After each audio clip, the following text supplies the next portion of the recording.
हमें फख्र है कि बार इलेक्शन एक दिन ऊपर और नीचे नहीं हो सकता। साबिक सदर बार नवीद गुजर एडवोकेट हाई कोर्ट की सदर district press club Shahzad Hasan Chaudhry से गुफ्तगू करते हुए इनका कहना था कि जीत या हार इलेक्शन का हिस्सा है, कोई भी जीते इलेक्शन हर सूरत होना चाहिए। सदर district press club Shahzad Hasan Chaudhry को इंटरव्यू देते हुए नवीद गुजर ने कहा है कि इलेक्शन मुल्क की सूबाई या बार के हों कौमों की बका के लिए जमहूरियत निहायत जरूरी है। मुल्क की तरक्की बार एसोसिएशन और दूसरे इदारों की तरक्की का दारोमदार जमहूरियत पर है। फ्री एंड फेयर इलेक्शन से ही मुआशरे तरक्की करते हैं। पाकिस्तान में बार इलेक्शन सबके सामने हैं, जिसमें कोई 2 नंबरी ताखीर मुमकिन ही नहीं। अगर बार के इलेक्शन वक्त पर और साफ शफाफ हो सकते हैं तो मुल्की इलेक्शन साफ शफाफ होना कोई बड़ी बात नहीं। काला कोर्ट हमेशा जमहूरियत, आइन और कानून के लिए कुर्बानियां देता आया है। आइंदा भी बतौर वकील मादरे वतन पर किसी कुर्बानी से दरेक नहीं करेंगे।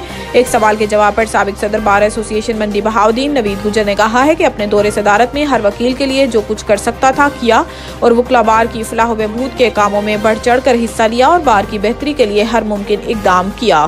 कैमरामैन नदीम इकबाल के साथ राजा ज़बीउर रहमान, रेड न्यूज़, मंडी बहाउद्दीन।